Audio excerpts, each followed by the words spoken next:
សួស្តីបងប្អូនទាំងអស់គ្នាយប់នេះចេញមកឡងទៀតហើយដំណើរខ្មោចនៅយប់នេះគឺជារឿងរ៉ាវរបស់បងមួយក្រុមដែលពួកគាត់ធ្វើដំណើរចូលទៅក្នុងព្រៃហើយឡើងទៅលើភ្នំហើយការចូលព្រៃឡើងទៅលើភ្នំហ្នឹងគឺដោយសារតែពួកគាត់មានភារកិច្ចសំខាន់ដែលត្រូវធ្វើហើយដោយសារតែភារកិច្ចសំខាន់មួយនោះហើយទើបធ្វើឲ្យពួកគាត់ជួបហេតុការណ៍រន្ធត់ជាច្រើនហើយហេតុការណ៍ឬក៏រូបភាពនីមួយៗដែលពួកគាត់ឃើញសឹងតែលួសព្រលឹងគឺរន្ធត់គួរឲ្យខ្លាចមែនទែនអញ្ចឹងបងប្អូនស្ដាប់រឿងនេះព្យាយាមដាក់អារម្មណ៍ហើយចូលតួហើយយកខ្លួនឯងហ្នឹងចូលទៅក្នុងហេតុការណ៍ដែលពួកគាត់កំពុងតែនៅទៅបងប្អូននឹងដឹងហើយថាពេលហ្នឹងពួកគាត់ខ្លាចកម្រិតណានិយាយទៅហេតុការណ៍នៅក្នុងព្រៃពេលខ្លះមិនចាំបាច់ឃើញខ្មោចទេឲ្យតែឮសំឡេងអេងតេងទូចហ្នឹងគឺគួរឲ្យខ្លាចបាត់ហើយតែពួកគាត់នេះមិនធំតែឮសំឡេងទេថែមទាំងឃើញច្បាស់ទៀតអញ្ចឹងសាហាវមែនទែនអូខេចឹងប្រហែលតែប៉ុណ្្នឹងទេចង់ដឹងថាពួកគាត់ជួបហេតុការណ៍រន្ធត់អីខ្លះហើយវាគួរឲ្យខ្លាចកម្រិតណាចឹងតោះចូលសាច់រឿងរបស់គាត់ទាំងអស់គ្នា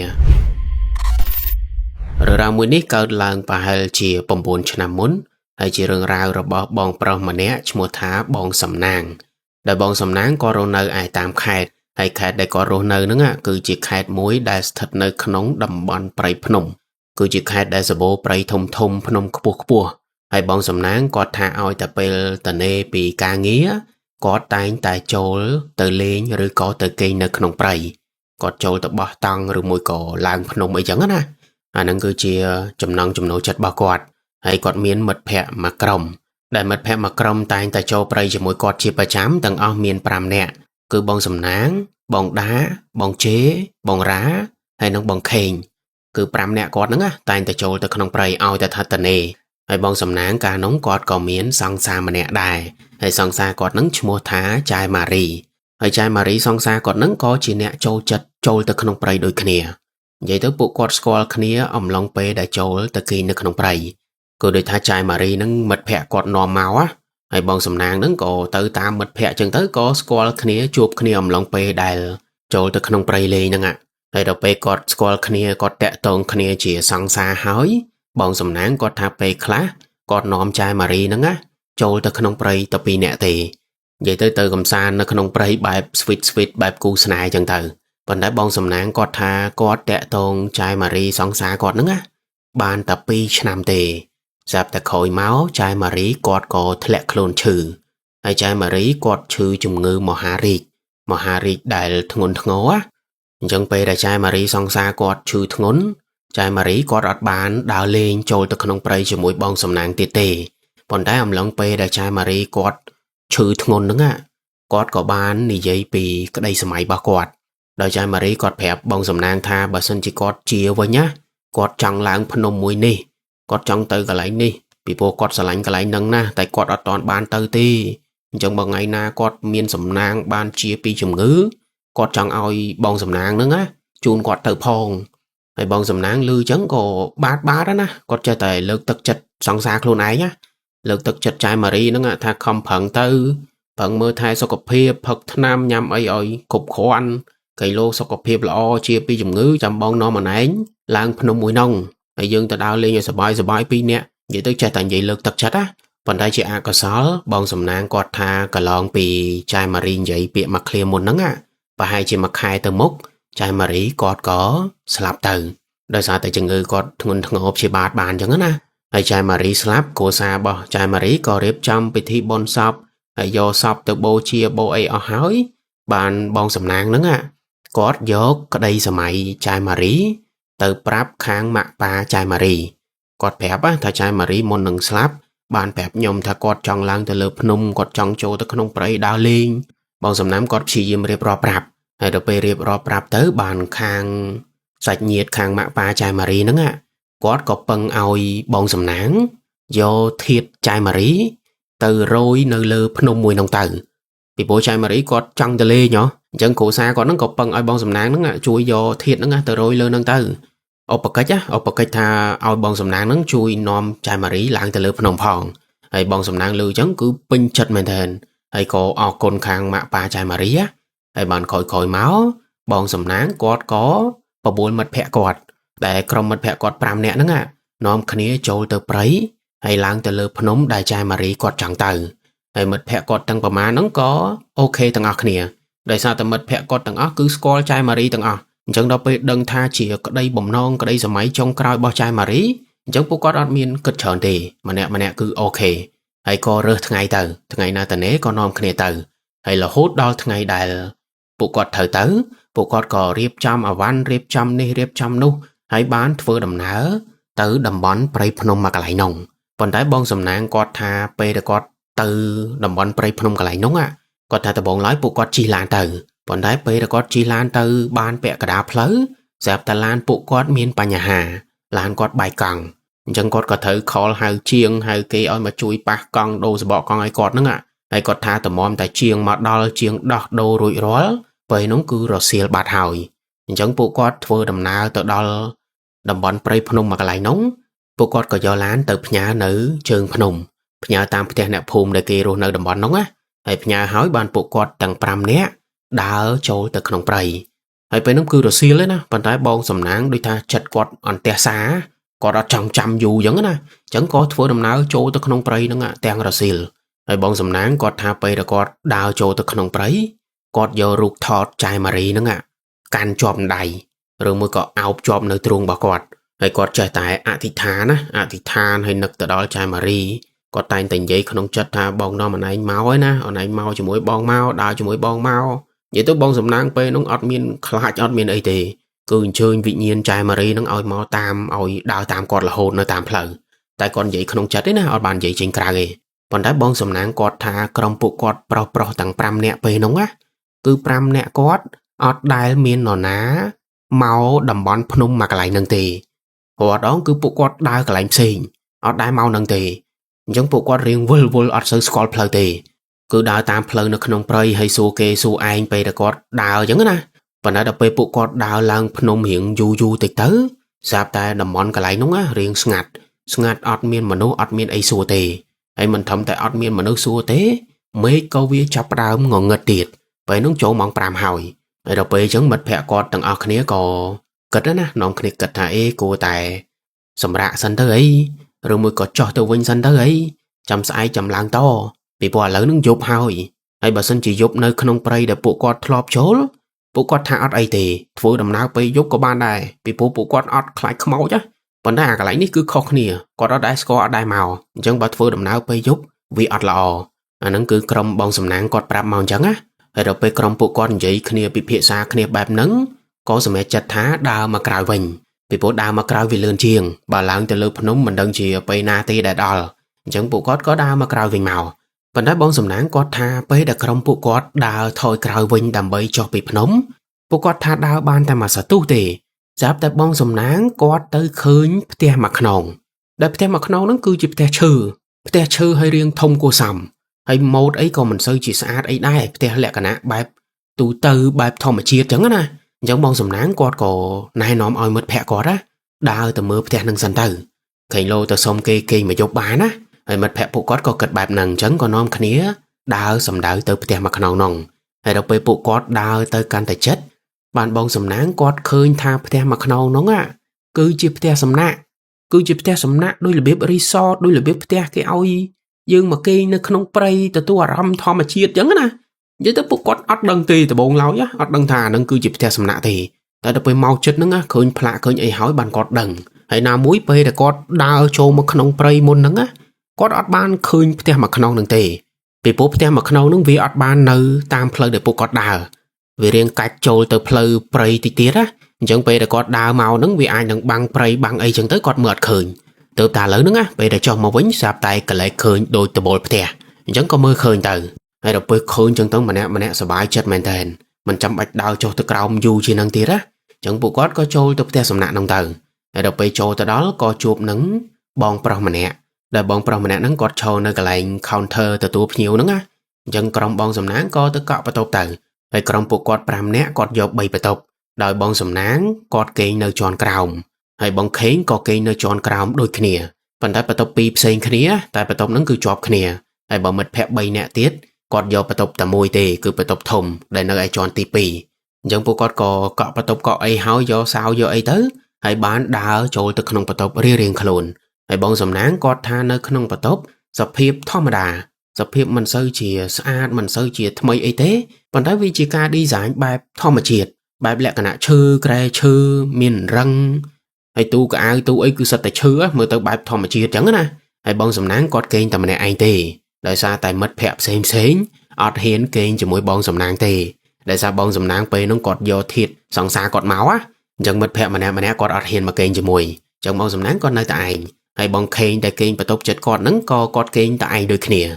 hay bong sầm nắng cọt thay chục ngày nắng ạ bộ cọt ọt bàn tranh tại nhắm ấy rồi môi cò tự đào lên tự ấy time tì đời xa tập pe nó cọt thả cọt ọt cầm lăng men tên chẳng còn đại châu và tốc riệp trong khluôn riệp trong ấy ở hói bong sầm nắng cọt có sừng ẩm kê nè lời kề tại bong sầm nắng cọt tha pe để cọt sừng ẩm kê nhá cọt lư đôi miên sầm lên mà nơi này giấy kia tràn men tên đôi ta dục lang miên pniu miên ấy mau tràn nhớ nè tại bong sầm nắng pe nó đời xa tại cọt hot pe cọt miên ban tranh mà cào mờ tì cọt còn đặc kê sẽ đạp sầm lên mà nơi này giấy kia nữa còn tại dục ngay nữa pe để cọt sừng ẩm kê cọt tha riêng dục tràn tạch dẹp ta cọt trâu mà đăng khôn lang vĩnh đôi xa ta cọt lư sầm lên bỏ ôi việc bất đại khôn ảnh cứ bỏ ôi nó không phải tốt cọt nữa vì chỉ bỏ ôi chờ bỏ ôi chờ nó bây giờ cọt kế cọt bao chấm hồ hay đâu bây giúp lang vì miền cho khang ngỏ chẳng có việc bảo bỏ ôi chờ cọt nó bật mà bôi lọc phăng hay mà phăng nó với bong sầm nắng cọt nhẹ màu hay nhẹ màu cọt còn ngợp lang từ rồi bật bỏ ôi bật ấy nông vinh tới còn ra hầm lóng bây để cọt đa từ bật bỏ ôi nó bong sầm nắng cọt có chliết nghĩa tranh từ cài bộ ôi mơ sần đôi ta chọn mơ paria cả dục làng việc mà trắng nè tam lóng pe để cọt nghĩa từ cài bộ ôi mơ nó bong sầm nắng cọt thá cọt nghĩa từ chơi mơ đôi khang chơi nó cứ chia bộ ôi bật tốc ở bao bằng kềnh trong bạn để cọt nghĩa co từ mơ bộ ôi nó bật tốc bằng kềnh nó bong sầm nắng cọt thá cọt khơi bằng kềnh coi nó lơ bộ ôi anh coi bạp nghiêm á coi bạp nghiêm mơ tây sập hiệp mơ paria cả trắng nè đang đập ấy nó cứ cho khăng mình tên cho lòng vu tại bằng khen con coi nơi lơ bộ coi nghiêm coi ngắt đôi cái bông tên nó cất từ rương ấy mùi chân tư hay bông sầm nắng pe nó có khơi hiện ở ngất đi khơi mình sơi chỉ ba tê để ra tập theo sầm nắng mùi nóng vì admin plung vì miền tập lư chợ kiêng lư anh tanh tối á chẳng có mơ khơi pre đôi kia tại bông sầm nắng để ra tập pe nó cọt tha cọt ngồi kênh pe chẳng cọt admin khoal chỉ mùi nó bằng khen tê bằng khen coi anh coi tới cọt khoal tê cọt đằng tập pi tin bộ ôi bật tốc cọt đằng bật mà vinh máu bàn cọt đa làng mà lơ cái sừng ngầm kênh tỏ hay cọt sừng ngầm kênh bạp nắng là hô tol plừ bàn crom bộ cọt đằng pram nè đằng khôn máu hay bàn nom khné mong coi nơi hàng mục cái lạnh lọc bi cái lạnh từ tu nhiều nữa hay bây giờ con mong coi nữa bộ cọt có khơi bong prom mà nè đại chỉ nè từ tu nhiều coi nơi cái lạnh counter nâng đôi khné giống bong sầm nắng cọt có tập rap bong prom mà nè nòng có thể dục nắng bà hai chỉ có mau cây nơi nắng mà dục tiệt chẳng có xong tục cả ai tục ván bao quạt nắng nơi không bắt tục nắng sành hay bong đại chia bọc lập theo sầm nã nắng có ba tam lần tử hay bàn khôi máu bộ quạt tầng pram né còn nom khné tranh bịp theo sầm nã hay đào trôi từ khung prấy lang từ lư phnom bắt to tiệt còn trái bong sầm nắng quạt thà bạc ngày nắng vậy nắng bà hai chỉ mong bal bạc bộ quạt pram né đào lang từ lư phnom ban bà hai chỉ pi màu ấy pi máu nước đau mình toàn ban bẹ cả đào thì đời xa tại bong sầm nắng có thả phnom nướng việc pleu bà bạ làng vì admin pleu ở dưỡng đào sưu tê vì ốp xạ trơn men tên hay đời xa tại vì chỉ ốp xạ chẳng bong sầm nắng có thả bong khinh mất pẹ quạt ngày nắng mình đăng mấy tê bong khinh mà nè nâng cứ hot men tên cứ quạt đau bà đau quạt tầng họ bà đau hay quạt thưa sự cam mà phim tranh mau đôi thả quạt o cầm lăng quạt o cầm lăng quạt từ lên trong hủi chẳng hay bong sầm nắng có tháo viên chân bật mền bong khay nữa có đau ban tầm plét tê giáp ta con sông sầm rạ pe để con côi cho sầm rạ nữa lên bong khay có sờ lọc đôi là biết mà nước hot pe tầng họ đỏ tầng hạng mình trong toán chẳng có sờ lọc sao cô nên đằng tử chẳng đâu pe bong khay có sờ lọc chẳng mật phèp xem có phơi đầm ná từ một ọt bàn đài chẳng mà nè nom khné mơ bong khay nom khné rật hay chi yếm sầm rối có đó hay bong sầm nang có tha bong khen có sờ lấp có kênh lúa bẹp nắng là hốt đo mong bà hai chỉ pi tận đọc ngày trăng bàn bong khen có đăng khôn mà quỳnh hay bong khen có đăng khôn mà quỳnh có ớt sơ miên cầm lạc đài cứ nơi sơ là lão nhá chẳng bong sầm nang có cà su tha từ hủi ớt bà tha từ mình hồi tế từ trăm nơi theo sầm nã từ tục ai phụ có bồn nẹt lang phnom của bạn đây tại bong khen nắng có đôi ta có chùm né có ta ở đây thế anh đi mà plan mày nó ngược một bên anh miên cầm lặng với nhây chẳng anh tới ban ăn mi tê vậy tới cọt chùm né cọt trong tàu gì mỗi kỳ giống na chẳng pu cọt tầng phèm nè nắng có thưa đầm nở làng phnom tò còn đái pe đại thưa đầm nở đào tới một ban mà ple tiết sắp tai miên mật phèm mà nè không crom nắng mua thà bong chế nắng cọt cổ này nòm cọt thà bà sân chỉ bộ dương đào tam ple làng phnom nắng dương tàu du na tầm mòn tại đào chẳng dương cua tại đào ple cát đôi thà đào lại cái nè làng tới thoáng móng bị bộ ple đại cọt cổ bông tại đào nắng cứ việt đào cậu vợ chung bình phnom việt đào tam chủng riêng phnom chẳng vì dư chẳng bong chê mà nè nó cọt bà tranh cùng nết cọt thắt đào ni mong từ đào lần ở thoáng mong từ tụi bây chỉ việc bà bạn đào tích bàn tay vì chạp đào hay bong sầm nang chỉ môi nâng mất phẹp xem lương trắng có nóm khnia phơi tam bong chê nóm khnia đào phơi cát tao vò tao đam chơi tao ấy nó đam bay lang từ lừ còn tái bong sầm nang cọt tha pe đập bộ cọt đào phơi cát nó ban mà sợ tú sắp tới bộ cọt mẹ ram tha đôi vùng vinh phơi cứ bong sầm nang cọt tha pe nó mình đăng mày tê bộ cọt đào lang từ khẳng lừ hay đào từ một là hột admin bọt chuyên bọt đam ấy tê còn tái pe là cọt đào từ một là hột nó cọt thắt đào du tới nơi cái lạnh từ đài đôi ta cọt đào muốn nắng cọt chuột đam chơi mà đào nè hay đâu pe cọt đào mà sợ tu tiết sắp ta mau khơi đam chơi nắng mà đào tiết chẳng bên này tha bộ cọt đào ở từ một tê cứ vul nơi cái lạnh nắng giúp pe nó mà nè chung ngon mình tên chung ngon phong phơi phong bị bộ khai về phơi giống hay không lông pe đại cọp bông tài vul cọp bông tài về phơi nắng sắp tại bộ mạ cọt mà nè tiệt cho một tháp bóng đá mà nè nóng lên cọt đá sọc cọt thua sợ cam một hiệp đôi nhẹ nâng khơi như vậy mà giang hay bóng đá nóng pe được cọt nhẹ cọt mưa từ lơ đàm trừ cọt mưa tức mục phơi hay được pe bong sầm nang cọt khơi bóng đá phơi bẹp nắng bong sầm nang cọt mình nghĩa từ mưa tam hay trong bạn đây cọt nghĩa mục từ mưa tam bóng đá nắng bong sầm nang cọt tha cọt khơi như ruột riêng mà nư sray mà nè cọp bông tay cùi dội chơi nơi lơ đàm trừ con tay pe được cọt khơi nắng cọt khơi pi chủng ngái đôi ta sray mà nè nó cùi nơi lơ mê chơi mùi đại cướp búa chẳng từ bốn lái bong sầm nang cọt cực tha và hai chỉ xoa cứ từ bốn lái mưa mình xây cho bá việc bằng đàm trừ bằng sật trừ bằng ấy giống á ta đâu pe cọt phẳng sầm lưng mưa phẳng chất trăng tịch tới cọt tham mà rồi phịa rồi cứ chỉ ruột riêng mà nư sray sợ về anh ta cùi dội chơi nơi lơ mê trừ ở đâu pe khơi chân hỏi sầm núa xua tha tao sray mà nè nóng cọt tầng cùi lơ đam chơi từ ấy ta cọt chỉ mà nư được không ao mẹ đấy với nó khơi chân hỏi cứ ắt sủi tì chẳng bong sầm nang cho môi nâng mất phe cọt nom khné đào tranh bị cái lại nâng plệt ắt hin nơi mưa ắt hin nơi chung ngõ chởn tì chẳng nom khné đào từ tiệt con tay pe đã đào tranh bị cái lại nâng cứ đôi đào phụ cọt tha ắt nâng phơi từ na từ nơi tì với nó cứ về xong bay tại trong rô phơi mà cào vĩnh câu rô ắt khơi đài cứ đôi thắt đào từ bên tao máu vi trống hẻm lông pe đã phụ cọt đào đó linh bong ra anh ấy bong ra mà đón muốn bong đa anh ấy bong ra mà đón lên bong ra mà nè nóng cọt tháp pe nóng cọt đào và đỡ sắp tới cọt tới khơi ca mà tồn đại ca nó cứ việc đó nơi không prey việc đó tam đam chơi tam ấy nó tại bong ra cọt khơi vì sạch hay đâu pe khơi sạch chân tới cọt cọt tới cách lên nhá đôi thắt đào và đỡ ở đây là bữa tới cách lên tại cọt tháp pe là cọt cách ca mà tồn nó đạch hậu nhá sắp tới cọt lư sầm lên sai tranh màu hay sầm lên nó cứ chỉ sầm lên mà nó sai mau đã tới chuyện cọt tha tục khai anh vinh bong ra cọt tha cọt lư sầm lên môi nâng cứ chỉ sầm lên mà nó sai các bài tới chuyện bao cọt tục khai anh vinh thấy con là cọt lư chẳng cọt nhẽ cọt có bao áp ca để cọt bè môn nâng chào tới đầy từ thấy bàn cọt mà xua mật phẹp xem máu bàn bong sầm náng chỉ môi nâng mật phẹp xem cái thà admin nó na lư tê vậy tới sầm lên mà nó sray tục ca anh với nhảy đó admin nó na lư tê cứ miên tai bong ra mà nè cột đầy cọt lư chẳng đâu pe bong ra cọt đăng tha cọt lư tại anh chẳng bong ra có bờ bùi mật phẹp thằng ó nữa đào tranh bị cái lấy người lươn vậy tới pe nó cứ phơi á chọc đong phơi mà đong tịch hay đâu pe đào tranh bị cái lấy nâng mà sợ tu từ một tiết bàn tới đó cái lấy mùi đại cái lấy nâng miên thmo miên y thông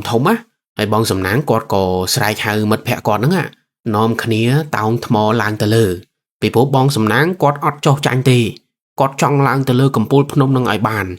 đâm bây vô thiệt sóng xa cọt từ rồi nơ lơ cầm pul phnom vậy ta cái lại nâng nhung vô chật bong sầm náng đối thác cọt xả lạnh sóng xa cọt đó chẳng tụ bởi chỉ pe nóng sở tha nà ca hiện mình sự srul mật phẹ hiện phơi hiện khai hói còn đá bong sầm náng cọt ọt cho tranh tì nơi tại trong lang từ bàn nào mỗi pe nó cứ pe rà xìl thì mà ông bà hai chỉ pi bay rà xìl nắng á chẳng hiệp cùi khá câu vì mình sao chỉ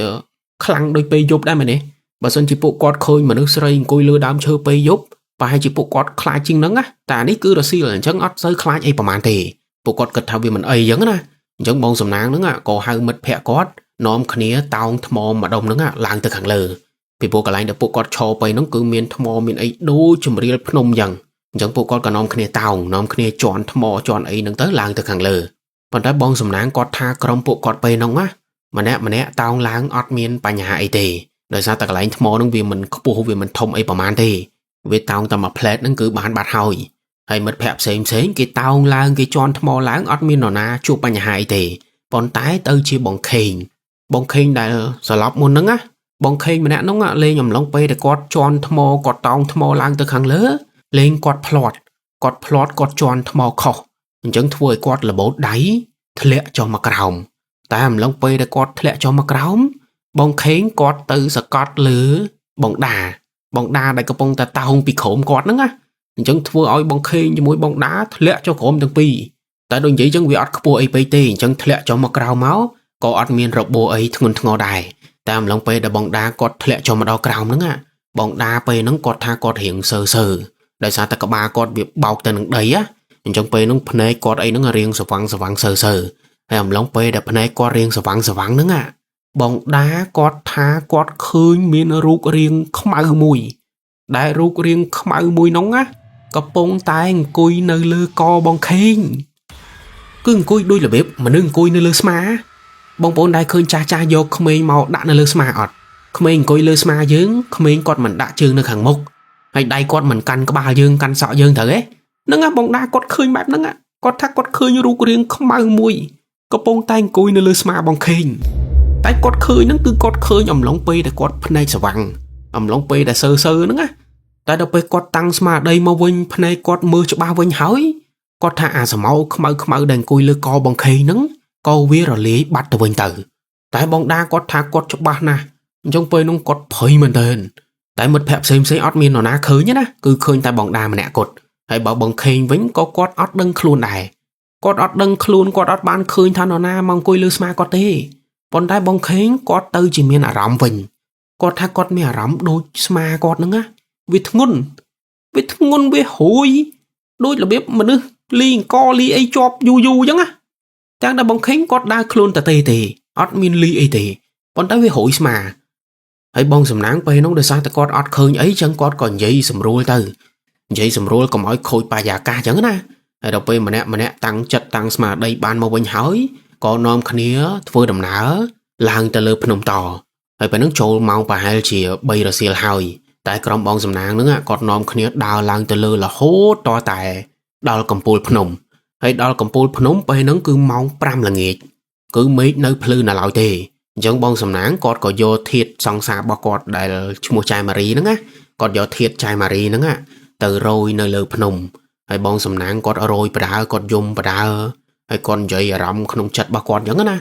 còn vậy tha bong nó mà anh lang mà lơ phnom hơi cái lại đàn anh Patna cái lại đàn anh chọn mau chẳng bong sầm rạch bồng đòn này bàn hôi rồi những rồi bảo vậy bảo lụt dùng bảo hay mất phép xem ọt miền nó na hiên mau đồng khan bong sầm nang thì bàn ta thầm cho bị khỏi khăn cho mưa bong sầm nang rồi thiệt nữa ạ hay có rồi thiệt trai mà ri tỏ ở tới bàn côi sầm rạ bàn bà hai chỉ đắp này tì còn nom khné vừa đầm nở cho mà vinh vậy tới ọt hiên sầm rạ du tì để sao tao vi là nghĩa hào chẳng bộ quát có phơi đầm náo cho một bình màu tại bây giờ bộ quát phơi đầm náo cho một vĩnh quát phơi đầm náo tam phơi làng phồng phơi đầm miên sập nơi khung đầm bón nắng á vậy tới ọt đào phơi cắt tê bị buộc lạnh về chẳng đào tam phơi kế vinh tụ bây chỉ vì riêng dú còn tại vì trước bà vì ẩn về chẳng bộ quát có đào cho tam phơi nắng màu ấy quát tha quát đào cho bị phồng nắng á ban bà hay chỉ mà máu vậy nó cứ mê ngồi ngất hào chẳng đập bay nó mong bỏ mũi là nghĩ chứ nè phần đất bỏ mũi là nghĩ nơi cả lấy núng bong sầm nắng có thang ngon ngất chân mưa phơi ở trong khơi ta sầm mau đau chư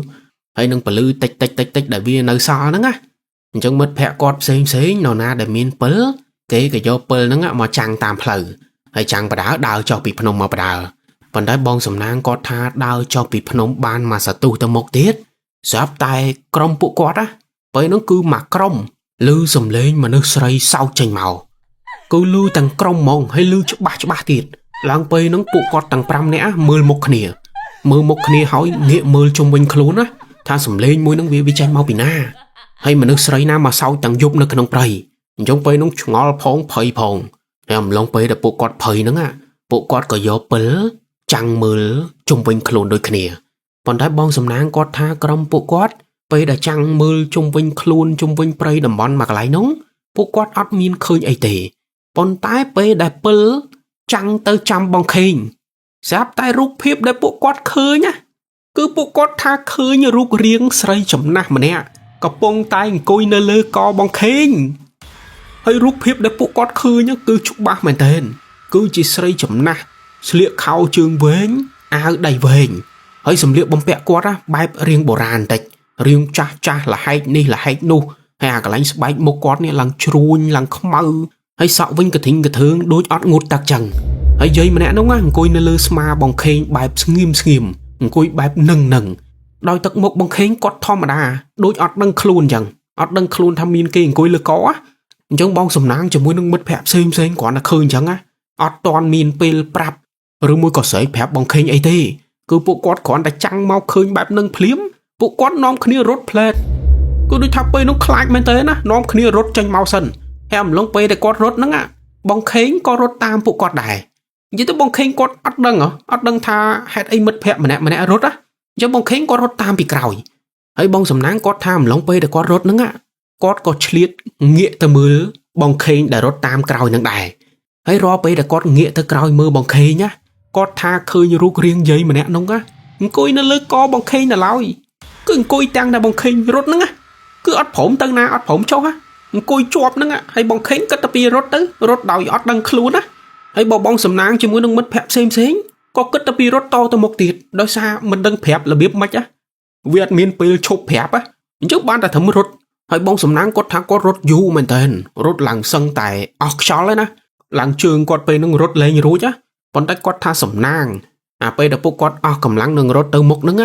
ស្រាប់តែបងសំណាងគាត់ទៅជួបនឹងសង្សារមកគូដែលជាជនជាតិបរទេសហើយជនជាតិបរទេសមកគូហ្នឹងគាត់កំពុងតែបោះតង់គេនៅក្នុងព្រៃបោះតង់គេតាមជម្រាលភ្នំហ្នឹងហើយពួកគាត់ឃើញក្រុមបងសំណាងរត់កាត់ព្រៃចឹងទៅគាត់ក៏មកសួរបានបងសំណាងគាត់ឈប់ហើយគាត់ឈប់ភ្លាមគាត់ងាកទៅមើលកបងខេងស្រាប់តែគាត់ថាពេលហ្នឹងយាយម្នាក់ដែលអង្គុយលើកបងខេងគឺបាត់ហើយឥឡូវហ្នឹងគឺនៅតែបងខេងទេអត់ឃើញយាយម្នាក់ហ្នឹងទេហើយបានបងសំណាងគាត់ព្យាយាមរៀបរាប់ប្រាប់ពីហេតុការណ៍ដែលពួកគាត់ជួបទៅហើយបានជនបរទេសម្នាក់ប្រុសហ្នឹងគាត់ឈ្មោះថាចនប៉ែចនហ្នឹងគាត់អត់សូវជឿទេគាត់អត់សូវជឿលើរឿងខ្មោចអញ្ចឹងពេលដែលក្រុមបងសំណាងព្យាយាមនិយាយប្រាប់ប៉ែចនហ្នឹងគាត់រៀងសោចតិចគាត់រៀងដូចមិនសូវជឿអញ្ចឹងណាតែប៉ែចនហ្នឹងទោះបីជាគាត់អត់សូវជឿពិតមែនប៉ុន្តែគាត់ជួយគាត់និយាយខ្មែរបានណាគាត់ថាអត់អីទេចាំគាត់នាំចុះទៅក្រោមអញ្ចឹងគាត់និយាយហើយគាត់ជាមួយនឹងសង្សារគាត់2នាក់ហ្នឹងគាត់ដើរនាំផ្លូវក្រុមបងសំណាងចុះពីលើភ្នំហ្នឹងទៅនិយាយទៅពេលហ្នឹងបងសំណាងរៀងសប្បាយចិត្តបន្តិចដោយតែមានជនបរទេសមកជួយនាំផ្លូវអញ្ចឹងមិនសូវខ្លាចមិនសូវភ័យហើយអំឡុងពេលដែលដើរចុះមកពីភ្នំហ្នឹងប៉ែចនម្នាក់ហ្នឹងគាត់ដើរនាំផ្លូវដោយក្លាហានដើរនាំផ្លូវដោយទំនុកចិត្តអញ្ចឹងណានិយាយទៅគាត់មនុស្សអត់ខ្លាចខ្មោចអញ្ចឹងគាត់ដើរគាត់និយាយគាត់សោចគាត់សប្បាយដូចគ្មានខ្លាចអីសោះតែក្រុមបងសំណាងនេះភ័យចង្អប់ហើយដើរតាមគាត់អញ្ចឹងឡើងមកសតុះធំនិយាយទៅមកក្បែរកន្លែងជើងភ្នំហ្នឹងណាដើរតាមមកសតុះទៅមុខទៀតទៅអាចនឹងចុះមកដល់ក្រោមហើយប៉ុន្តែបងសំណាងគាត់ថាអំឡុងពេលដែលពួកគាត់ដើរតាមប៉ែចនម្នាក់នោះស្រាប់តែបងខេងដែលមានយាយអង្គុយលើកមុនហ្នឹងបងខេងម្នាក់ហ្នឹងលេងគាត់ដើរចុះមកសុកគាត់ស្រែកហើយគាត់ស្រែកមកតំហឹងហើយលេងគាត់រត់ទៅក្រោយវិញគាត់រត់ចូលទៅក្នុងព្រៃវិញហើយមិត្តភ័ក្តិម្នាក់នាំគ្នាស្រែកហៅអាខេងអីទៅណាប៉ុន្តែបងខេងនឹងអត់មានស្ដាប់ទេគឺរត់ទៅក្រោយវិញចូលទៅក្នុងព្រៃបាត់ងងឹតឆឹងមិនដឹងទៅណាទេហើយដល់ពេលបងខេងចូលទៅក្នុងព្រៃវិញអញ្ចឹងម្នាក់ធ្វើម៉េចទុកបងខេងចោលមិនបានមែនទេអញ្ចឹងបងសំណាងក៏ចង់នាំគ្នាទៅរកបងខេងវិញតែបានប៉ែចនម្នាក់នោះគាត់ហាមប៉ែចនម្នាក់នោះគាត់ថាមិនបាច់ទៅទេចាំគាត់ទៅរកម្នាក់ឯងបានហើយនិយាយទៅឲ្យក្រុមបងសំណាងចុះមកក្រោមណាចាំគាត់ចូលទៅរកបងខេងម្នាក់ឯងនិយាយទៅគាត់ខ្លាំងគាត់អត់ខ្លាចអីចឹងណាអញ្ចឹងគាត់ចូលទៅម្នាក់ឯង ហើយបងសំណាងលឺចឹងក៏អរគុណតាមនឹងទៅហើយបានប៉ែចនដែលជាជនបរទេសហ្នឹងគាត់ក៏រត់ចូលទៅក្នុងព្រៃវិញទៅតាមរកបងខេងប៉ុន្តែបងសំណាងគាត់ថាប៉ែចនម្នាក់ហ្នឹងរត់ចូលទៅតាមរកបងខេងបានប្រហែលជា10នាទីទេស្រាប់តែប៉ែចនម្នាក់ហ្នឹងគាត់រត់មកវិញហើយរត់មកវិញហ្នឹងគឺរត់មកលឿនមែនទែនរត់មកកន្លែងក្រុមបងសំណាងហ្នឹងហើយគាត់ស្រែកប្រាប់បងសំណាងឲ្យរត់ចេញមកឲ្យលឿនរត់ចេញមកលឿន hurry up និយាយទៅអត់តន់ប្រាប់អីទេគឺបញ្ញាប់ឲ្យក្រុមបងសំណាងហ្នឹងរត់ចេញមកលឿនសិនមកអញ្ចឹងក្រុមបងសំណាងពេលហ្នឹងក៏អត់បានសួរដែររត់ចេញមកសិនហើយនាំគ្នារត់មកសតុះធំទៀតបានពួកគាត់មកដល់ជើងភ្នំមកដល់ក្រៅណាអាកន្លែងដែលមានសុវត្ថិភាពហើយបានមកដល់កន្លែងដែលមានសុវត្ថិភាពហ្នឹងបានប៉ែចនម្នាក់ហ្នឹងគាត់ប្រាប់គាត់ថាមុនហ្នឹងពេលដែលគាត់ដើរទៅក្រោយចូលទៅក្នុងព្រៃរកបងខេងស្រាប់តែគាត់ទៅជួបបងខេងពិតមែនប៉ុន្តែពេលដែលគាត់ជួបគាត់ថាឃើញបងខេងឈរស្ងៀមនៅក្រោមដើមឈើហើយបងខេងម្នាក់នោះឈរដូចមនុស្សមកមើលអញ្ចឹងឈរស្ងៀមសើអត់មានដឹងខ្លួនអីហើយអំឡុងពេលដែលគាត់ឃើញបងខេងឈរស្ងៀមហ្នឹងស្រាប់តែគាត់ថាមានដៃមកគូដែលដៃមកគូហ្នឹងជាដៃឡើងជ្រួញខ្មៅដូចយាយចាស់អញ្ចឹងដៃមកគូហ្នឹងលោកចេញពីក្រោយខ្នងបងខេងហើយលោកមកតាមស្មាហើយបានគាត់យកដៃគាត់ហ្នឹងអោបកបងខេងជាប់ហើយបានដៃហ្នឹងវាលោកមកអោបកបងខេងជាប់ហើយបាទប៉ែចនហ្នឹងគាត់ថាឃើញមុខយាយចំណាស់ម្នាក់ងាកចេញមកពីក្រោយកបងខេងដោយរបៀបថាអោបកហើយងាកមុខឲ្យអាប៉ែចនហ្នឹងមើលហើយអាប៉ែចនហ្នឹងគាត់តែឃើញរូបភាពមួយហ្នឹងបានគាត់រត់ចេញមកវិញហើយស្រែកហៅក្រុមបងខេងរត់ hurry up អាហ្នឹងបងប្អូនគឺជារូបភាពដែលគាត់បានឃើញមុនហ្នឹងហើយក៏ជារូបភាពដែលធ្វើឲ្យគាត់ជឿថាខ្មោចមានពិតមែនអញ្ចឹងណាពីព្រោះមុនហ្នឹងគាត់អត់ជឿទេគាត់ដើរនាំផ្លូវយ៉ាងសង្ហាតែដល់ពេលទៅឃើញខ្មោចអោបកបងខេងអញ្ចឹងហើយបានគាត់ជឿហើយគាត់ខ្លាចគាត់ភ័យរត់ចេញមកអាហ្នឹងអ្វីដែលប៉ែចនម្នាក់នោះនិយាយប្រាប់មកប៉ុន្តែក្រុមបងសំណាងទោះបីជាគាត់ខ្លាចគាត់ភ័យពិតមែនតែគាត់អត់ចោលបងខេងនៅក្នុងព្រៃទេគាត់ថានៅយប់ថ្ងៃហ្នឹងពេលដែលគាត់ចុះមកជើងភ្នំហើយគាត់ទៅរកបងតាហ៊ានគឺនៅតំបន់ហ្នឹងមានក្រុមបងតាហ៊ានគាត់មើលការខុសត្រូវគាត់ដើរល្បាតដើរអីចឹងណាអញ្ចឹងបងសំណាងហ្នឹងក៏ទៅរកក្រុមបងតាហ៊ានឲ្យគាត់ជួយទៅរកបងខេងនៅក្នុងព្រៃហើយគាត់ថាពេលហ្នឹងគាត់ទៅជួបនឹងបងតាហ៊ាន4នាក់ហើយបងតាហ៊ាន4នាក់ហ្នឹងដឹងថាបងខេងជាប់នៅក្នុងព្រៃគាត់ក៏ចូលទៅរកទៅគឺចូលទៅរកតាំងយប់ហ្នឹងហើយគាត់ចូលទៅរកមិនយូរទេបងប្អូនតែប្រហែលជា1ម៉ោងជាងទេពួកគាត់ក៏ចេញមកវិញដូចថាបងតាហ៊ានគាត់អត់មានមន្តអាគមគាត់អត់មានចំណេះអីពិតមែនប៉ុន្តែគាត់មានរបស់ល្អនៅខ្លួនណានិយាយទៅដូចតំបន់ព្រៃភ្នំមកកន្លែងហ្នឹងគាត់ស្គាល់ច្បាស់អញ្ចឹងណាអញ្ចឹងគាត់អត់មានខ្លាចអីទេដើរចូលទៅភ្លាមហើយចូលទៅហ្នឹងតែ1ម៉ោងទេក៏ដើរចេញមកវិញហើយចេញមកវិញហ្នឹងគឺគ្រាបងខេងចេញមកដែរហើយចេញមកវិញហ្នឹងបងខេងនៅស្លាប់នៅឡើយគឺបងតាហ៊ានគ្រាបងខេងចេញមកហើយដល់ពេលឃើញស្លាប់ឃើញអីចឹងបងតាហ៊ានមិនត្រឹមតែជួយទេថែមទាំងរកកន្លែងឲ្យពួកគាត់គេងទៀតអញ្ចឹងយប់ហ្នឹងពួកគាត់ក៏គេងកន្លែងដែលបងតាហ៊ាននឹងរកឲ្យទៅប៉ុន្តែយប់ដែលពួកគាត់មកគេងហ្នឹងបងសំណាងគាត់ថាគាត់គេងអត់លក់ទេហើយដល់ពេលក្រុមពួកគាត់គេងអត់លក់ក្រុមពួកគាត់ហ្នឹងក៏មកអង្គុយនិយាយលេងជាមួយនឹងបងតាហ៊ានហើយគាត់និយាយហ្នឹងគឺគាត់និយាយគ្រប់រឿងរ៉ាវគ្រប់ហេតុការណ៍ដែលពួកគាត់ជួប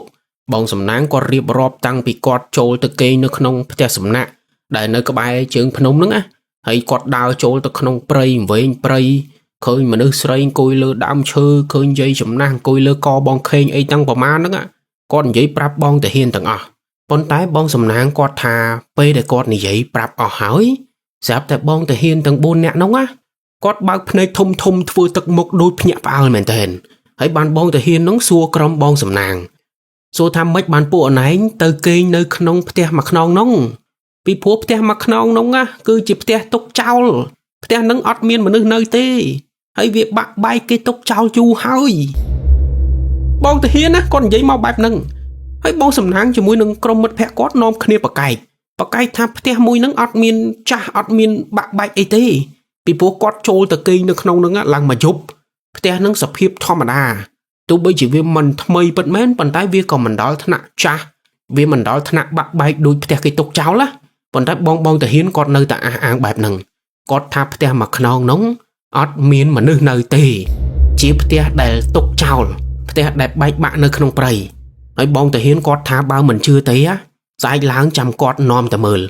ហើយបងសំណាងជាមួយមិត្តភក្តិគាត់ពេលហ្នឹងបានតែធំមើលមុខគ្នាពីព្រោះមិនដឹងថាបែបណាឲ្យប្រកាសចឹងណាប៉ុន្តែអំឡុងពេលដែលក្រុមបងសំណាងនិយាយជាមួយបងតាហ៊ានហ្នឹងស្រាប់តែពេលហ្នឹងបងខេងគាត់ដើរចេញមកគឺមុនហ្នឹងបងខេងគាត់ស្លាប់នៅក្នុងបន្ទប់តែឥឡូវហ្នឹងគាត់ដើរចេញមកហើយបងខេងគាត់ដើរចេញមកគាត់កាន់ក្រាស់មួយមកទៀត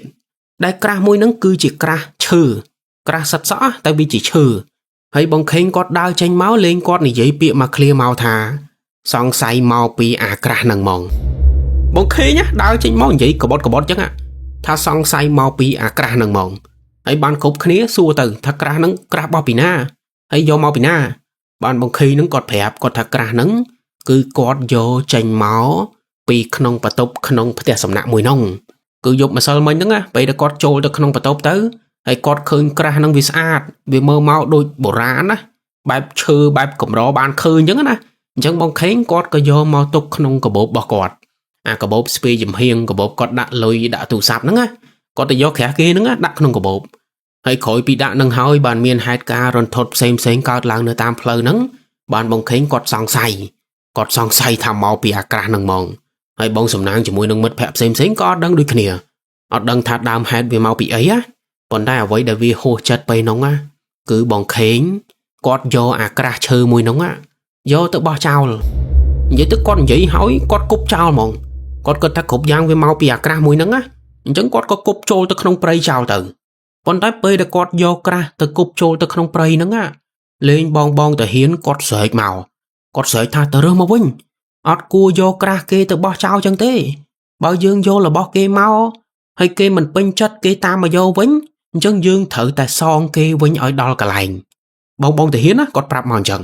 ហើយបងខេងគាត់លឺបែបហ្នឹងក៏គាត់ចូលទៅក្នុងព្រៃអាកន្លែងដែលគាត់គប់ក្រាស់ចោលមុនហ្នឹងគាត់ចូលទៅរើសមកវិញប៉ុន្តែបងប្អូនដឹងទេបងខេងគាត់ដើរទៅរកក្រាស់ហ្នឹងមកវិញតែគាត់រកយ៉ាងណាក៏រកអត់ឃើញដែរហើយមិនធំតែគាត់ទេពេលហ្នឹងបងសំណាងជាមួយនឹងមិត្តភក្តិផ្សេងនាំគ្នាទៅជួយរកក្រាស់អាក្រាស់ដែលគប់ចោលមុនហ្នឹងតែប្រហែលនាទីមុនហ្នឹងទេតែរកយ៉ាងណាក៏រកអត់ឃើញកាយសម្រាមកាយស្លឹកឈើកាយខ្ទេចខ្ទីអស់ហើយនៅតែមិនឃើញហើយដល់ពេលអត់ឃើញអញ្ចឹងធ្វើម៉េចមិនអត់មានអីយកទៅសងគេយកបងតាហ៊ានគាត់ថាអត់កើទេអញ្ចឹងចាំស្អែកចាំរកម្ដងទៀតធ្វើមិនក៏ដោយត្រូវតែរកឲ្យគេឲ្យឃើញប្រយ័ត្នគេតាមទៅដល់ផ្ទះបងតាហ៊ានគាត់ស្លុតមកអញ្ចឹងបងសំណាងជាមួយនឹងមិត្តភក្តិគាត់ក៏តាមនឹងទៅហើយយប់ហ្នឹងពួកគាត់សង្ងំគេងនៅកន្លែងបងតាហ៊ានពួកគាត់ថាអត់មានជួបហេតុការណ៍អីរន្ធត់ទេនិយាយទៅគេងលក់ស្រួលធម្មតាហើយរហូតដល់ព្រឹកឡើងបានពួកគាត់ចេញមករកក្រាស់ម្ដងទៀតរកកន្លែងដែលបងខេងគប់ហ្នឹងប៉ុន្តែរកយ៉ាងណាក៏រកអត់ឃើញគឺបាត់សមោលហ្មងហើយដល់ពេលរកមិនឃើញអញ្ចឹងបងតាហ៊ានគាត់ក៏ថាចាំគាត់នាំទៅផ្ទះមួយខ្នងហ្នឹងហើយទៅដល់អុជធូបសុំទោសសុំខមាទោសគេទៅខេងលោកគេលើកលែងឲ្យហើយណាមួយក្រុមបងសំណាងគាត់ក៏ចង់ទៅផ្ទះហ្នឹងដូចគ្នាដោយសារតែអាវ៉ាន់គាត់ក៏អាវគាត់អីតែងទួយគឺនៅក្នុងផ្ទះហ្នឹងម្សិលមិញគាត់ទុកផ្ញើនៅក្នុងគាត់ថាយប់ឡើងគាត់មកគេងមកយប់ទៀតប៉ុន្តែយប់ឡើងគាត់អត់បានមកអញ្ចឹងឥឡូវហ្នឹងគាត់ចង់ទៅយកអាវ៉ាន់ដូចគ្នាអញ្ចឹងគាត់ក៏ធ្វើដំណើរចូលជាមួយនឹងបងតាហ៊ានហ្នឹងទៅហើយធ្វើដំណើរចូលទៅក្នុងព្រៃមកសតុះទៅក៏ទៅដល់ផ្ទះមួយខ្នងហ្នឹងហើយអ្វីដែលធ្វើឲ្យបងសំណាងជាមួយនឹងមិត្តភក្តិគាត់ឃើញហើយគឺអស់ពាក្យនឹងនិយាយគឺបងសំណាងគាត់ថាផ្ទះមួយខ្នងហ្នឹងឥឡូវហ្នឹងមានសភាពអត់ដូចម្សិលមិញទេគឺម្សិលមិញពេលដែលពួកគាត់មកគាត់ឃើញផ្ទះហ្នឹងមានសភាពធម្មតាអត់មានចាស់អត់មានបាក់បែកអីទេប៉ុន្តែមកមើលជាមួយបងតាហ៊ានលើកហ្នឹង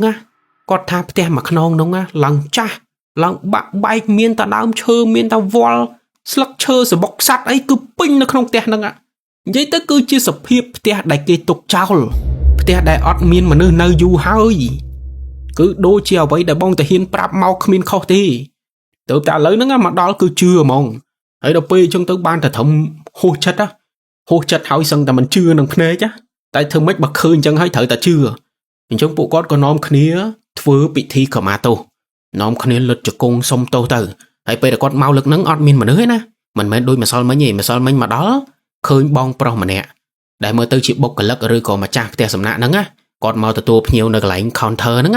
តែមកលើកហ្នឹងអត់មានមនុស្សទេស្ងាត់ជ្រាបអញ្ចឹងពួកគាត់ក៏លុតជង្គង់សុំទោសសុំខមាទោសថាពួកគាត់នឹងអត់មានចេតនាអីទេកុំប្រកែកប្រកាន់អីចឹងទៅ ហើយបងខេងហ្នឹងក៏គាត់សុំទោសដែរគាត់ថាគាត់អត់ដឹង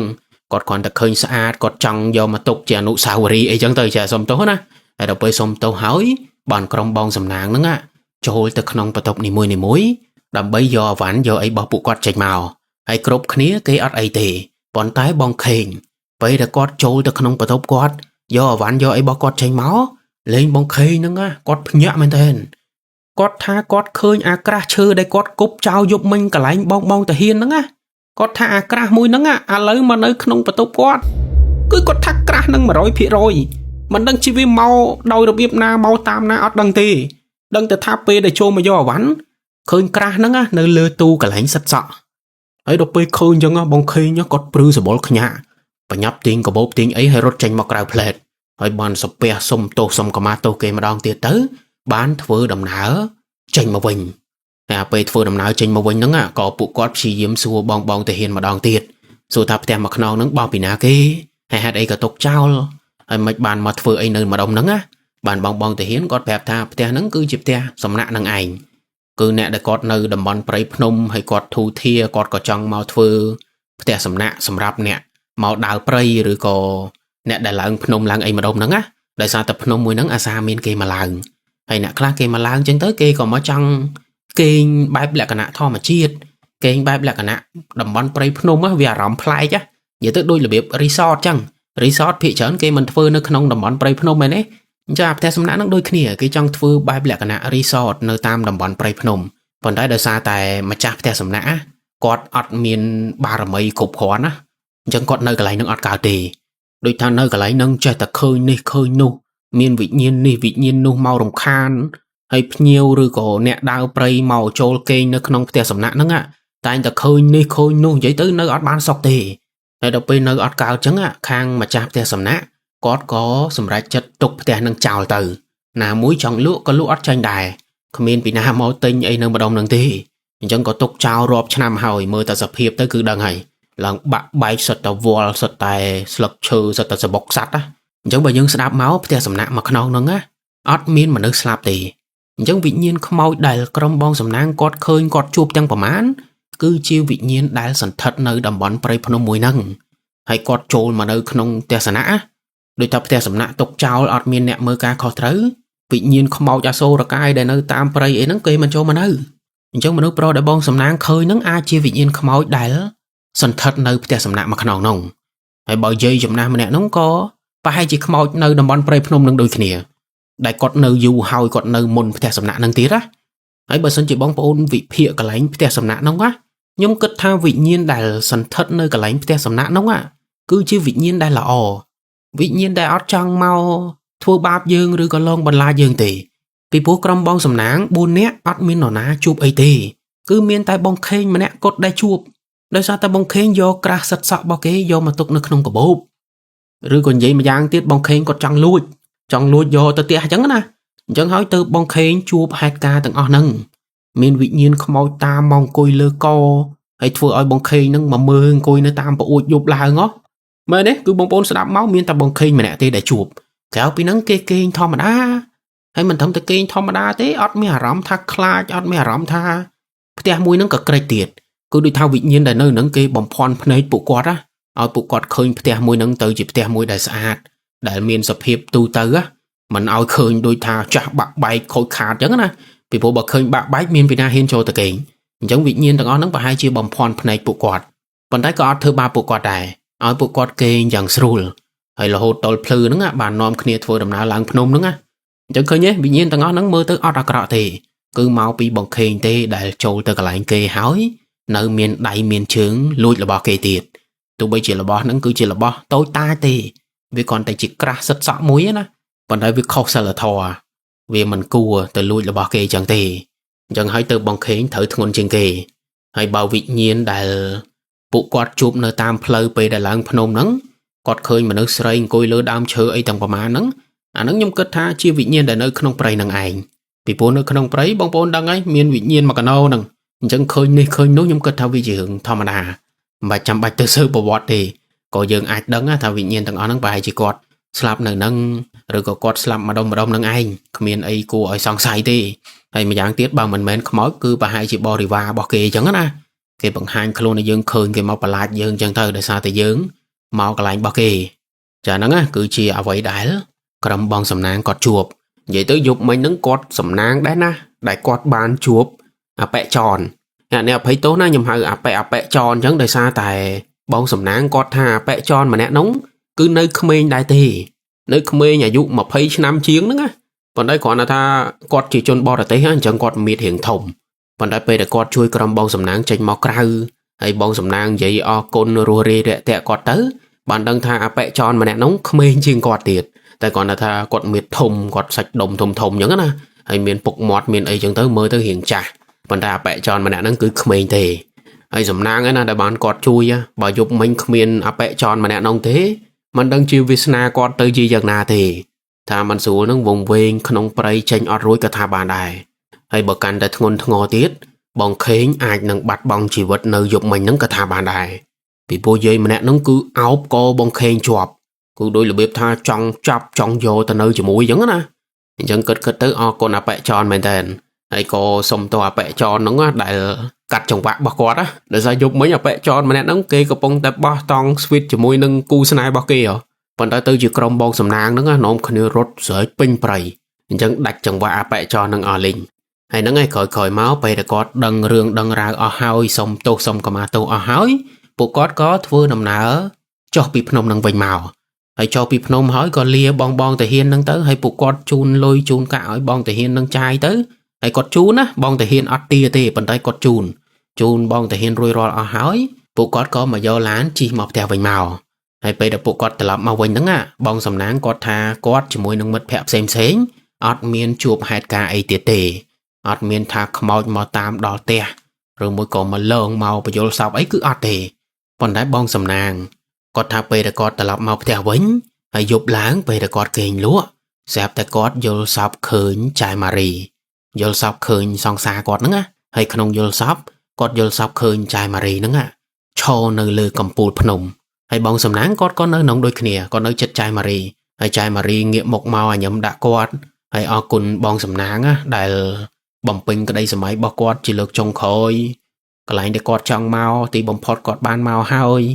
ដំបូងឡើយចៅម៉ារីគាត់និយាយទាំងញញឹមនិយាយទាំងសប្បាយចិត្តតែដល់ពេលនិយាយមកសតូទៅលេងចៅម៉ារីគាត់យំគាត់និយាយទាំងទឹកភ្នែកគាត់និយាយអរគុណបងសំណាងគាត់ស្រឡាញ់បងសំណាងចេះចោះហើយសុំទោសដែលមិនបាននៅជាមួយគ្នាដែលមិនបានធ្វើតាមសន្យាហើយបានគាត់និយាយរៀបរាប់ទាំងទឹកភ្នែកនឹងហើយចៅម៉ារីគាត់ក៏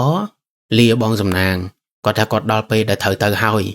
ផ្ដាំបងសំណាងនឹងឲ្យមើលថែខ្លួនផងពេលដែលអត់មានគាត់ហើយទោះបីគាត់ទៅពិតមែនតែគាត់នៅតែស្រឡាញ់គាត់នៅតែចាំអញ្ចឹងណានិយាយអញ្ចឹងនិយាយរៀបរាប់ទាំងទឹកភ្នែកអញ្ចឹងហើយបានបងសំណាងគាត់ភ្ញាក់ពីគេងមកហើយបងសំណាងគាត់ថាពេលដែលគាត់ភ្ញាក់ពីគេងមកគឺគាត់យំហ្មងដូចថាក្នុងយល់សពអត់យំទេតែដល់ពេលងើបមកបានគាត់ដឹងខ្លួនថាអាមុនហ្នឹងគាត់យល់សពអញ្ចឹងណាអញ្ចឹងក៏គាត់យំទៅយំយកអញ្ចឹងវាធ្វើឲ្យគាត់ដឹងថាការយកធាតុចៅម៉ារីទៅរោយនៅលើកំពូលភ្នំហ្នឹងគឺគាត់ធ្វើបានសម្រេចគាត់បានយកសង្សាររបស់គាត់ទៅកន្លែងដែលសង្សារគាត់ចង់ទៅនិយាយទៅភារកិច្ចគាត់ជោគជ័យប៉ុន្តែធ្វើឲ្យគាត់នេះជួបហេតុការណ៍រន្ធត់ជាច្រើនតែយ៉ាងណាក៏គាត់សប្បាយចិត្តដែលគាត់ធ្វើបានហើយហ្នឹងឯងទាំងអស់នេះគឺជាហេតុការណ៍ដែលបងសំណាងជាមួយនឹងមិត្តភ័ក្តិគាត់ធ្លាប់បានជួបពេលដែលពួកគាត់ធ្វើដំណើរឡើងទៅលើកំពូលភ្នំនិយាយទៅហេតុការណ៍ដែលពួកគាត់ជួបសម្រាប់ខ្ញុំសាហាវមែនទែនបងប្អូនស្ដាប់រឿងនេះហើយព្យាយាមសម័យតាមគាត់បងប្អូននឹងយល់ថារូបភាពដែលគាត់ឃើញវាសាហាវកម្រិតណាជាពិសេសគឺរូបរាងយាយចំណាស់ម្នាក់អង្គុយនៅលើកបងខេងបងប្អូនសម័យរូបភាពហ្នឹងឲ្យចេញហើយសាកយកខ្លួនឯងចូលទៅក្នុងហេតុការណ៍របស់ពួកគាត់បងប្អូននឹងយល់ថាពួកគាត់ពេលហ្នឹងខ្លាចកម្រិតណាហើយបងខេងគាត់អត់ឃើញណាគាត់អត់ឃើញថាយាយណាទៅអង្គុយលើកគាត់អីក៏អត់ឃើញទេប៉ុន្តែទោះបីជាគាត់អត់ឃើញតែគាត់ឃើញមិត្តភ័ក្តិគាត់នាំគ្នារត់អញ្ចឹងបងខេងគាត់ក៏នេះដែរមែនទេគាត់ក៏ភ័យតាមដូចថាព្រោះអានេះវានាំគ្នារត់វាឃើញអីវាមិនក៏វាមិនប្រាប់អញអញ្ចឹងណាបងខេងពេលហ្នឹងទោះបីជាគាត់អត់ឃើញទេប៉ុន្តែគាត់ភ័យគាត់គិតចេះតែសម័យចេះតែគិតខ្លួនឯង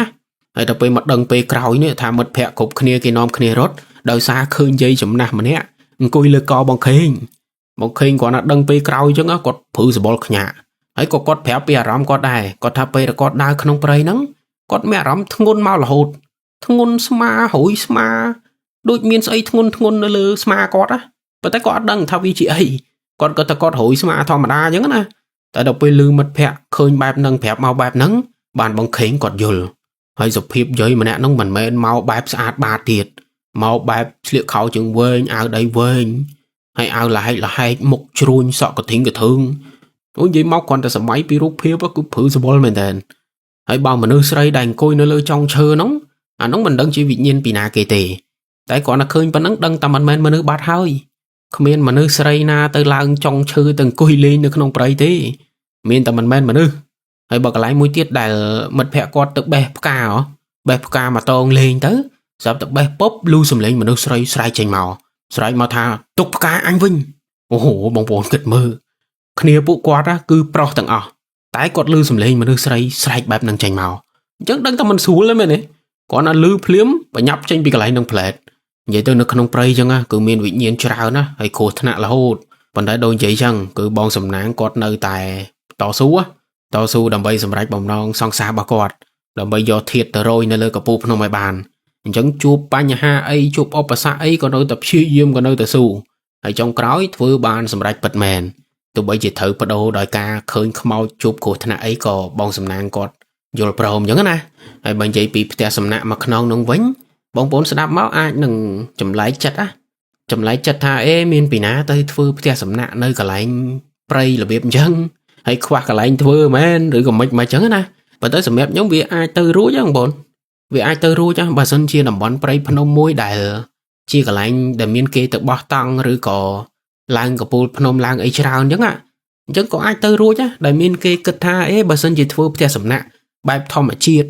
ឬក៏ resort អីម្ដុំហ្នឹងប្រហែលជាមានអ្នកមកលេងអ្នកមកអីច្រើនអញ្ចឹងទៅនិយាយទៅខ្ញុំគិតថាអាចទៅរួចអត់មានចម្លែកអីទេដោយសារតែបងសំណាងគាត់ប្រាប់គាត់ថាភ្នំមកកន្លែងហ្នឹងមានគេទៅបោះតង់មានគេទៅឡើងកពូលភ្នំអីច្រើនណាស់ហើយនៅតាមជើងភ្នំក៏មានហាងកាហ្វេមានកន្លែងអង្គុយលេងអង្គុយអីតាមបែបធម្មជាតិហ្នឹងច្រើនដែរអញ្ចឹងគេទៅបើកផ្ទះសំណាក់នៅតំបន់ហ្នឹងក៏វាអត់មានអីចម្លែកដែរវាមិនមែនជាកន្លែងព្រៃភ្នំដែលគេបោះបង់ចោលភ្នំដែលស្ងាត់អត់មានមនុស្សមិនមែនទេគឺជាតំបន់ព្រៃភ្នំដែលមានអ្នកភូមិមានអីនៅធម្មតាគ្រាន់តែថាផ្ទះសំណាក់មួយហ្នឹងវាធ្វើរៀងជ្រៅបន្តិចដើរចូលទៅក្នុងព្រៃបានទៅដល់និយាយទៅគេធ្វើផ្ទះនឹងទុកសម្រាប់អ្នកដើរព្រៃចូលទៅគេអញ្ចឹងណាអញ្ចឹងក្រុមបងសំណាងគាត់ដើរព្រៃគាត់ដើរអីឃើញផ្ទះសំណាក់អញ្ចឹងក៏គាត់រៀងចម្លែកចិត្តដែរតែដល់ពេលគាត់ស៊ើបទៅវិញទៅមកទៅគាត់គិតថាវាអាចទៅរួចវាអត់មានអីប្លែកទេដោយសារកន្លែងហ្នឹងមានមនុស្សមានអីមកច្រើនគួរសមអញ្ចឹងហើយទើបមានអ្នកបែកកំណត់ទៅធ្វើផ្ទះសំណាក់នៅម្ដុំហ្នឹងតែជាអកុសលតំបន់ព្រៃភ្នំគឺមានអាថ័ន្តច្រើនអញ្ចឹងម្ចាស់ផ្ទះសំណាក់គាត់មានបារមីអត់គ្រប់គ្រាន់គាត់ក៏មិនអាចគ្រប់គ្រងតំបន់នឹងបានដែរអញ្ចឹងបើកបានតែមួយរយៈក៏បិទទៅវិញទៅហើយបិទទៅវិញទុកផ្ទះនឹងចោលរាប់ឆ្នាំអញ្ចឹងទៅហើយផ្ទះដែលទុកចោលយូរមិនមានវិញ្ញាណចូលទៅសន្ធិដ្ឋពីព្រោះវិញ្ញាណខ្លះគាត់អត់មានផ្ទះនៅអញ្ចឹងឃើញកន្លែងទុកចោលគាត់ក៏ចូលទៅសន្ធិដ្ឋទៅអញ្ចឹងហ្នឹងគឺជាប្រវត្តិនៃផ្ទះសំណាក់មួយនោះហើយបើនិយាយទៅលើបងតាហ៊ានវិញពេលខ្លះបងប្អូនឮថាបងតាហ៊ានគាត់ដើរព្រៃគាត់ល្បាតក្នុងព្រៃគាត់អត់ខ្លាចនេះអត់ខ្លាចនោះពេលខ្លះគាត់ក៏ខ្លាចដែរប៉ុន្តែបងតាហ៊ានគាត់មានរបស់ល្អគាត់មានវត្ថុស័ក្តិសិទ្ធិជាប់ខ្លួនគាត់ណាថាមិនស្រួលនឹងបងប្អូនទៅឆែកខ្លួនគាត់មិនស្រួលមានចកោមខ្លាខ្នៃជ្រូកព្រៃអីបណ្ណានៃនៅខ្លួនគាត់អញ្ចឹងហើយបានគាត់អត់សូវខ្លាចដោយសារតែគាត់មានភាពជឿជាក់អញ្ចឹងណាគាត់មានភាពជឿជាក់ថាវត្ថុស័ក្តិសិទ្ធិរបស់គាត់អាចការពារខ្លួនគាត់បានអញ្ចឹងពេលខ្លះគាត់មិនអត់ខ្លាចទេគាត់ក៏ចេះខ្លាចដូចយើងដែរប៉ុន្តែធ្វើម៉េចទូនីតិត្រូវតែដើរល្បាតហើយបើសិនជាមានអ្នកភូមិមកពឹងឲ្យគាត់ជួយក៏គាត់ត្រូវតែជួយដែរដូចអាយុថ្ងៃនោះអញ្ចឹងបងសំណាងពឹងឲ្យបងតាហ៊ានជួយចូលព្រៃទៅរកបងខេងអញ្ចឹងបងតាហ៊ានគាត់ក៏ខ្លាចគ្រោះថ្នាក់ដែរប៉ុន្តែគាត់នៅតែចូលទៅជួយពីព្រោះពួកគាត់គិតថាជាទូនីតិរបស់គាត់អញ្ចឹងណាអញ្ចឹងគាត់ក៏ចូលទៅជួយទៅហើយគាត់ចូលទៅជួយគឺសាហាវពិតមែនចូលតែមកផ្លែទេនាំបងខេងចេញមកវិញបានដោយសុវត្ថិភាពហើយអត់មានជួបអីអាលីងគឺដោយសារតែដូចខ្ញុំនិយាយចឹងគាត់មានរបស់ល្អនៅក្នុងខ្លួនមិនមែនបងតាហ៊ានចេះមន្តអាគមអីទេពេលខ្លះគាត់អត់មានចេះអីទេប៉ុន្តែគាត់មានរបស់ល្អ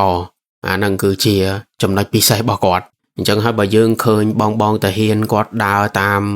ព្រៃឬក៏តំបន់ព្រៃភ្នំឬក៏តាមផ្លូវតាមអីហ្នឹងយើងអាចជួយគាត់បានក៏ជួយពួកគាត់តិចទៅ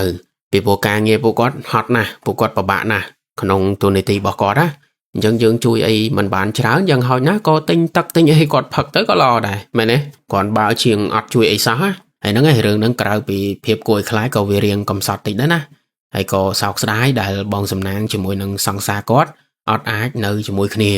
និយាយទៅស្ដាប់មករៀងសែតដែរចឹងហ្នឹងឯងរឿងរ៉ាវរបស់គាត់គឺមានតែប៉ុណ្្នឹងទេហើយក៏អរគុណច្រើនសម្រាប់បងប្អូនទាំងអស់គ្នាដែលចំណាយពេលវេលាដ៏មានតម្លៃស្រាប់វីដេអូនេះតាំងពីដើមរហូតដល់ចប់ជួបគ្នានៅដំណើរខ្មោចក្រោយៗទៀតបាយបាយ